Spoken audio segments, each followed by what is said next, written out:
இருமல் ரொம்ப ஜாஸ்தியாக இருந்துச்சு அப்படின்னா ஃபஸ்ட் எடுத்தோடனே வந்து ஏதாவது அதிமதுரம் அது மாதிரி இருந்தது அப்படின்னா பவுடர் மாதிரி பண்ணி வச்சுட்டு ஒரு 3 நேரமும் ஹாட் வாட்டர்லேயோ இல்லை தேன்லேயோ கலந்து எடுத்துகிட்டு வாங்க. அப்போ தான் இருமல் வந்து குறைய ஆரம்பிக்கும்.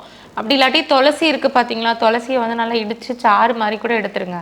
பச்சை சாறு எடுத்து கூட துளசி சாறு ஒரு 50 ml குடிச்சிட்டு வந்தீங்க அப்படின்னாலும் இருமல் கொஞ்சம் குறைய ஆரம்பிக்கும். இருமல் குறைஞ்சாதான் கொஞ்சம் அட்லீஸ்ட் பேசனால முடியும், அந்த மாதிரி இருக்கும். அப்படி இல்லாட்டி எங்களுடைய மருத்துவமனையில் திப்பிலி சார்ந்த மருந்துகள் கொடுப்போம். ரசாயனமாக வச்சுருக்கோம், லேகியமாக வச்சுருக்கோம்.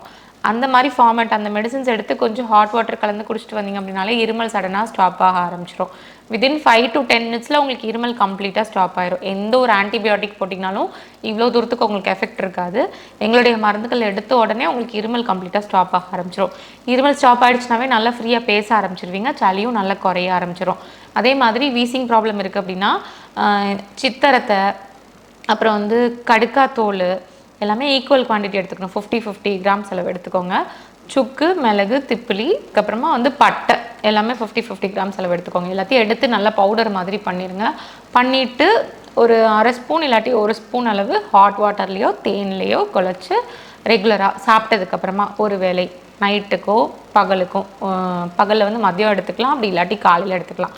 ஏதோ டெய்லி ஒரு 2 டைம்ஸ் எடுத்துகிட்டு வாங்க. தொடர்ந்து ரெகுலராக 3 months எடுத்துகிட்டு வாங்க. உங்களுக்கு வீசிங் பிரச்சனை எல்லாமே நல்லா ரிலீஃப் ஆகி நல்லாயிருக்கும்.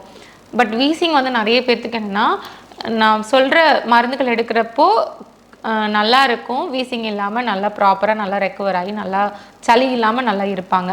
பட் அடுத்தடுத்த கிளைமேட் கொஞ்சம் மாறுறப்போ நம்மளுக்கு திருப்பி நம்மளுக்கு வீசிங் வரக்கூடாது, இன்னும் நல்லா பாடியோட இம்யூனிட்டி நல்லா ஸ்டெபிலைஸ் பண்ணணும், இன்னும் நம்ம நல்லா ஹெல்த் ஆகணும், ஸ்ட்ராங் ஆகணும் அப்படின்றவங்க நாங்கள் கொடுக்கக்கூடிய மூலிகை மருந்துகளை எடுத்துகிட்டு வர்றப்போ உங்களுடைய செரிமான உறுப்புகள், உங்களோட கல்லீரல், உங்களோட மண்ணீரல், அதுக்கப்புறம் உங்களோட சிறுநீரகம், உங்களோட நுரையீரல், முக்கியமாக நுரையீரல், இதெல்லாமே நல்லா பலமாக ஆரம்பிக்கும். அதனுடைய ஃபங்க்ஷன்ஸ் கொஞ்சம் அதிகமாக ஆரம்பிக்கும், அதனுடைய செயல்திறன் கொஞ்சம் அதிகமாக ஆரம்பிக்கும்.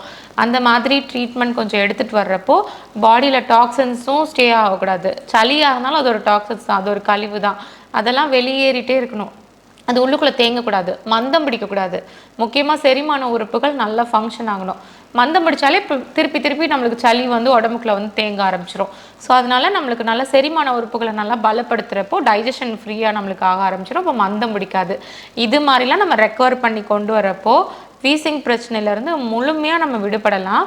அதே மாதிரி வீசிங் பிரச்சனை வந்து லைஃப் லாங் நம்ம வரவிடாமலும் பார்த்துக்கலாம். எப்படி நம்ம லைஃப் லாங் வரவிடாமல் பார்த்துக்கலான்னா, மோஷன் நல்லா டெய்லி ஃப்ரீயாக போயிடும், மோஷன் கட்டக்கூடாது.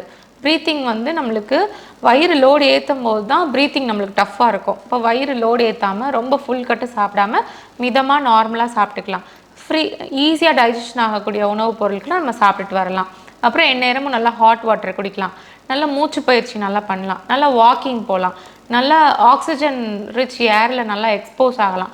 சன்லைட் முக்கியமாக டெய்லியும் சன்லைட் எக்ஸ்போஸ் ஆகணும் கண்டிப்பாக. இது மாதிரிலாம் பண்ணிட்டு வந்தீங்க அப்படின்னா வீசிங் வந்து லைஃப் லாங் நம்ம வரவிடாமல் பார்த்துக்கலாம். அதே மாதிரி வீசிங் பிரச்சனை இருந்தாலும் 50 வருஷம் இருக்குது, 60 வருஷம் இருக்குது அப்படின்னாலும், நான் இவ்வளோ நாள் இன்னிலஸ் எடுத்துகிட்டு இருக்கேன் அப்படின்னாலும் பயப்பட தேவையில்லை. நாங்கள் கொடுக்கக்கூடிய ட்ரீட்மெண்ட்ஸை கரெக்டாக ஃபாலோ பண்ணிட்டு வந்தீங்க அப்படின்னா அது கம்ப்ளீட்டாக நம்ம கியூர் பண்ணி அதுலேருந்து முழுமையாக நம்ம விடுபட்டு வெளியே வரலாம். Doctor Devi Saravanya herbal clinic திருச்சியில் மாதந்தோறும் 6ஆம் தேதி சிறப்பு முகாம். திருச்சியில் number 155 9th Cross Street, medical college road, Ponnagar, pincode 620001 என்ற முகவரியிலும், திருநெல்வேலியில் மாதந்தோறும் 7ஆம் தேதி சிறப்பு முகாம்.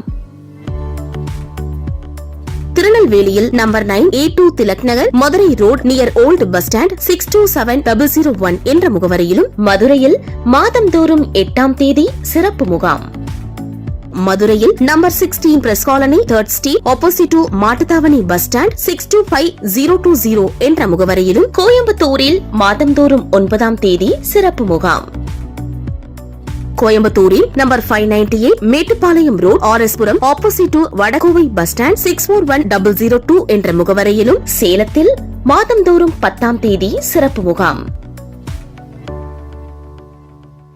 சேலத்தில் number 440 Kugaipalam bus stop, Trichy main road, old bus stand near Sarada medicals 636006 என்ற முகவரியிலும் டாக்டர் தேவி சரவண்யா அவர்களை நேரில் அணுகி ஆலோசனைகளை பெறலாம். Doctor Devi Saravanya herbal clinic. நாள்பட்ட நோய்கள், சொரியாசிஸ், ஆஸ்துமா, சைனசிட்டிஸ், முட்டி வலி, முடக்குவாதம், முதுகுத்தண்டு வலி, கழுத்து வலி, நரம்பு மண்டல பிரச்சனைகள், சர்க்கரை நோய், இரத்த கொதிப்பு, அனைத்து மூட்டுகளிலும் வலி, உடல் பருமன், வெரிகோஸ் வெயின், குடலிறக்கம், கல்லீரல் நோய்கள், குறுகிய கால நோய்கள், மூலம், பௌத்திரம், சிறுநீரகக்கல், பித்தப்பைக்கல், இருதய நோய்கள், வயிற்றுப்புண், தோல் நோய்கள், படர்தாமரை, சிறுநீர் பாதை எரிச்சல், மலச்சிக்கல், விதை வீக்கம், பிராஸ்தக்கோள வீக்கம், பெண்களுக்கான சிறப்பு சிகிச்சைகள், மாதவிடாய் கோளாறுகள், நீர்க்கட்டிகள், ஃபைப்ராய்டு கட்டிகள், கர்ப்பப்பை பிரச்சனைகள், அதிக ரத்தப்போக்கு, மாதவிடாய் வராமை, தைராய்டு, கருக்குழாய் அடைப்பு, குழந்தையின்மை, ஹார்மோன் கோளாறு, வெள்ளைப்படுதல், சினைப்பை கட்டிகள், கர்ப்பப்பை வீக்கம், மேலும் அனைத்து வகையான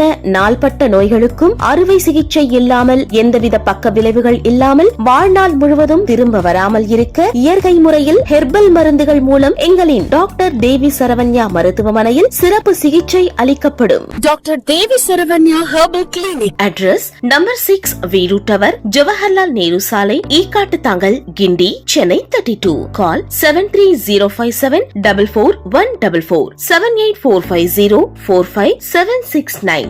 doctor Devi Saravanya herbal clinic. தமிழ்நாட்டில் கிளைகள் சென்னை, கோயம்புத்தூர், மதுரை, திருச்சி, திருநெல்வேலி, சேலம்.